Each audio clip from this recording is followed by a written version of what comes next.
Hello everyone, English by Chhavi sir channel पर आप सभी व्यूवर्स का स्वागत है। दोस्तों, आज मैं UP board grammar class 12th की इंग्लिश वोकैबुलरी में वन वर्ड सब्स्टिट्यूशन का पार्ट 4 लेकर आया हूं। दोस्तों, यह पार्ट 4 आपका लास्ट पार्ट होगा। इस वीडियो के पहले मैंने वन वर्ड सब्स्टिट्यूशंस के 3 पार्ट अपलोड कर दिए हैं। जिस किसी ने वो तीनों पार्ट्स न देखे हों तो वह ग्रामर नाम से बनी हुई प्लेलिस्ट में जाकर उन तीनों पार्ट्स को देख सकता है। दोस्तों, इस पार्ट 4 में हम लोग 61 नंबर से लेकर 85 नंबर तक वन वर्ड सब्स्टिट्यूशन कवर करने जा रहे हैं। दोस्तों, वीडियो शुरू करें उससे पहले आपको आज का ज्ञान देते हैं। आज का ज्ञान है, संघर्ष जितना कठिन होगा जीत उतनी ही शानदार होगी। तो दोस्तों, अपने संघर्ष को कठिन बनाइए और अपनी शानदार जीत पक्की कर लीजिए। अब दोस्तों, चलते हैं आपके पार्ट 4 की ओर और पार्ट 4 में स्टार्ट करते हैं 61 नंबर से। A child whose parents are dead, एक ऐसा बच्चा जिसके माता पिता मर चुके हों तो ऐसे बच्चे को हिंदी में अनाथ कहते हैं, इंग्लिश में ऑर्फन कहा जाता है। 2010-2016 बोर्ड पेपर में यह वन वर्ड सब्स्टिट्यूशन पूछा जा चुका है। 62 नंबर, ऑल पावरफुल यानी हिंदी में सर्वशक्तिमान कहलाता है, इंग्लिश में ओमनी पोटेंट कहते हैं। यह 2010-2019 में पूछा जा चुका है।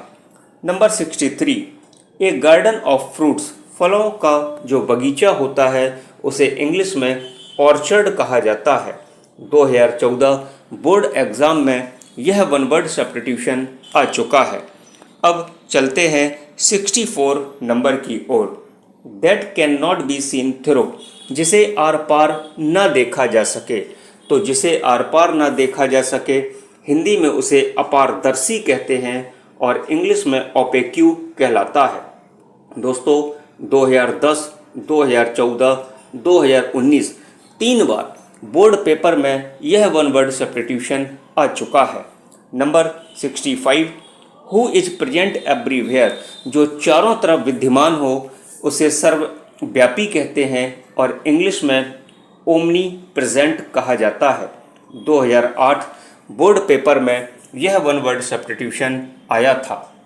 नंबर 66, हु नोज एवरीथिंग, जो सब कुछ जानता हो उसे हिंदी में सर्वज्ञ कहते हैं, इंग्लिश में ओमनिशिएंट कहा जाता है।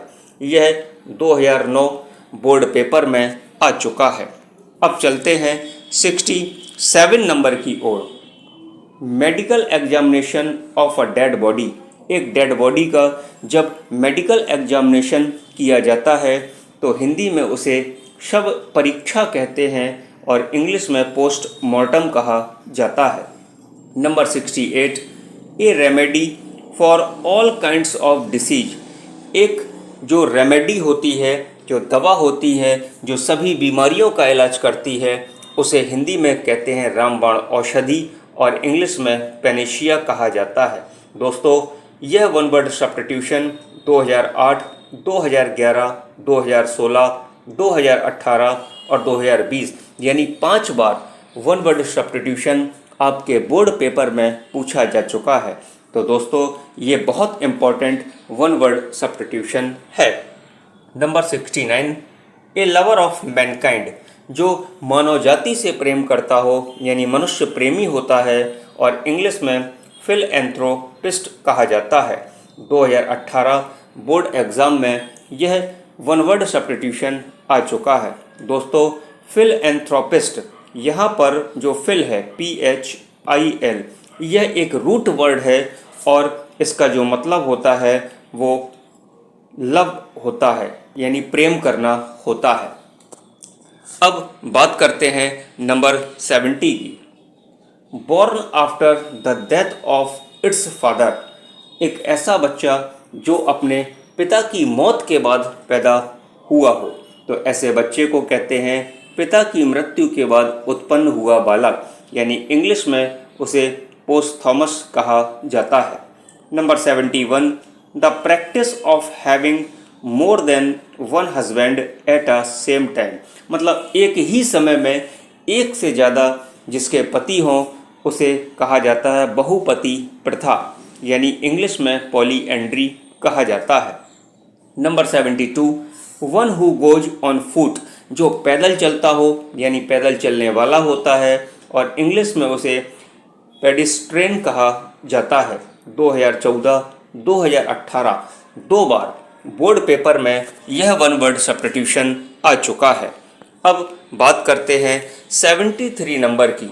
One who has great love for one's country, एक ऐसा व्यक्ति जो अपने देश से बहुत प्रेम करता हो, यानी वो देशभक्त कहलाता है, और इंग्लिश में पैट्रियोट कहा जाता है।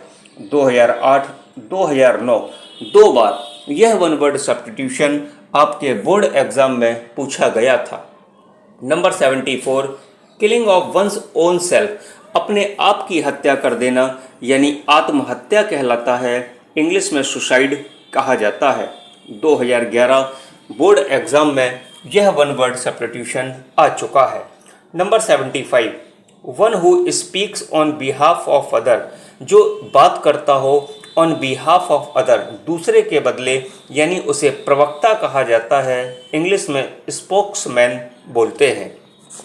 अब चलते हैं नंबर 76 की ओर। One who abstain completely from alcoholic liquor, यानी जो पूरी तरीके से मदरापान बंद किए हो, ऐसे व्यक्ति को मादक पेय न लेने वाला बोला जाता है, इंग्लिश में इसे टीटो टेलर कहते हैं। 2014 बोर्ड पेपर में यह वन वर्ड सब्स्टिट्यूशन आ चुका है। Number 77, that can be seen through, जिसे आर पार देखा जा सकता हो तो उसको पारदर्शक कहते हैं, और जिसे आर पार न देखा जा सकता हो उसे अपारदर्शक कहते हैं। तो यहाँ पर आर पार that can be seen through, यानी जिसे आर पार देखा जा सकता हो ये कह रहा है, तो इसे इंग्लिश में ट्रांसपेरेंट कहा जाता है। 2012 बोर्ड पेपर में यह वन वर्ड सब्स्टिट्यूशन आ चुका है। Number 78, that is difficult to believe, जिस पर विश्वास करना कठिन हो, अविश्वसनीय कहते हैं उसे, और इंग्लिश में अनबिलीवेबल कहा जाता है। 2012 बोर्ड पेपर में यह वन वर्ड सब्स्टिट्यूशन आ चुका है। अब चलते हैं 79 नंबर की ओर।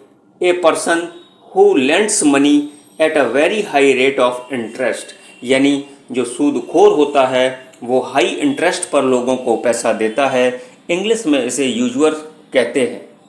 Number 80, A person who has long experience, एक ऐसा व्यक्ति जिसे बहुत ज़्यादा अनुभव होता है, तो ऐसे व्यक्ति को हिंदी में अनुभवी व्यक्ति कहते हैं, और इंग्लिश में वेटरन कहा जाता है। 2013, 2016 दो बार बोर्ड पेपर में यह वन वर्ड सब्स्टिट्यूशन आ चुका है। Number 81, a woman whose husband is dead, एक ऐसी महिला जिसका पति खत्म हो गया हो, मर गया हो, तो ऐसी महिला को विधवा कहा जाता है, और इंग्लिश में विडो बोलते हैं। बात करते हैं 82 नंबर की, और 82 नंबर है that can not B tamed, जिसे पालतू बनाकर नहीं रखा जा सकता। तो जिसे आप पालतू बनाकर नहीं रख सकते हैं वह जंगली होता है, और इंग्लिश में वाइल्ड कहा जाता है। नंबर 83, और 83 में है a man whose wife is dead, एक ऐसा आदमी जिसकी पत्नी मर चुकी हो, तो वह हिंदी में विधुर कहते हैं, और इंग्लिश में विडोवर कहा जाता है। 2019 बोर्ड पेपर में यह वन वर्ड सब्स्टिट्यूशन आ चुका है। बात करते हैं 84 नंबर की। A place where clothes are kept, एक ऐसा स्थान जहां पर कपड़े रखे जाते हैं, तो उसे कपड़े रखने की अलमारी कहते हैं, और इंग्लिश में वार्डरोब कहा जाता है। आज का आखिरी one word substitution number 85, a place where birds animals etc are kept, एक ऐसा स्थान जहाँ पर पक्षी और जो पशु आर कैप्ट रखे जाते हों तो हिंदी में चिड़ियाघर कहते हैं, इंग्लिश में जू कहा जाता है। तो दोस्तों ये थे आपके 85 वन वर्ड सब्स्टिट्यूशंस पार्ट 4 में। आपको कैसे लगे कमेंट करके ज़रूर बताइए, और यदि आपने अभी तक English by Chhavi sir channel को सब्सक्राइब न किया हो तो सबसे पहले चैनल को सब्सक्राइब करिए, बेल आइकन को प्रेस करिए। दोस्तों वीडियो अच्छा लगा हो तो वीडियो को लाइक करिए और अपने दोस्तों के साथ शेयर करना बिल्कुल भी मत भूलिए। Thank you for watching my YouTube channel.